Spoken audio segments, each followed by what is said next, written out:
የገዛ እናቱ ቤት ስልህ አሁን የራሴ እንዲኖሩበት እሳቸው ጨርቆስ ውስጥ ባቡር ጣቢያ 32 ቁጥር የሚቆሙበት አለ አይደል?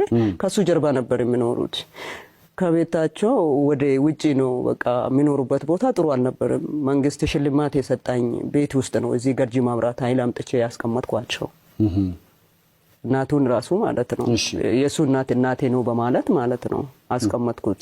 እሺ መንግስት ሽልማት ሰጥቶኛል ብያለሁ። ገርጂ ማብራት ኃይል አሁን እሷ እንድትኖር ያመጣሁት ማለት ነው። ሙሉ ይቃውን ቤቱ ነው አሟልቼ እዚህ ቁጭ በሉ ብዬ ከቤታቸው ከዛ ከማይመቻቸው ቦታ አንድ ብርጭቆ ይዞ እንዳይመጡ ሁሉንም አሟልቼ ያስቀመጥኩት። እናቴ ናት ብዬ በቅንነት ይሄንኑ ቤት ምን አረጋል ለእናቱ ይሸጣል። ይሄው ቁጭ በበት ያልኩት ለእናቱ ይሸጣል። ከዛ ይሄ ቤት ባለ 1 እና 2 ደረጃ ፎቅ ናቸው። 147 ካሬ ነጥብ 8 ላይ ያረፈ ነው።